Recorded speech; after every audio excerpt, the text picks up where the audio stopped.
Kwa sasa mahitaji ya jiji la Dodoma ya maji kwa siku ni zaidi ya lita milioni 150. Ni zaidi ya lita milioni 150, wakati uzalishaji wetu ni kwenye lita milioni 80 kwa siku. Hivyo inapelekea kuwa na uhaba au uhitaji wa maji kwa baadhi ya maeneo na kupelekea kuwa na migao ya maji.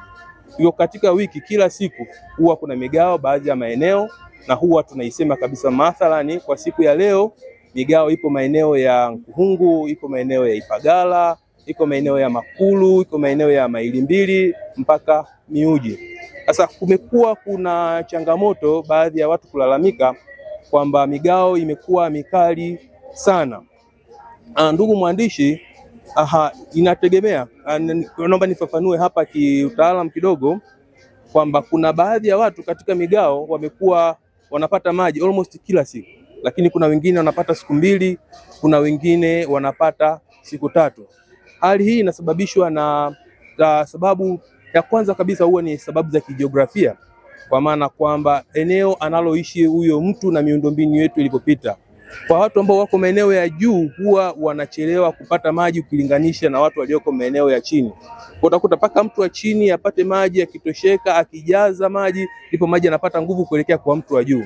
Sasa hii unaweza kukuta kama mgao ni siku tatu, ile siku ya kwanza ambayo ya mgao umefungulia maji wanaanza kupata watu wa chini, lakini wa juu wanaweza kupata siku ya pili mpaka ya tatu, lakini sisi katika eneo husika tumeelekeza maji kwa siku tatu. Hali ya pili, kuna wengine wanalalamika kwamba kuna maeneo wanapata maji kila siku na sisi tunapata maji kwa mgao. Hali hii pia inasababishwa na namna miundombinu yetu ilivyopita na hilo eneo ambalo linapata maji kila siku.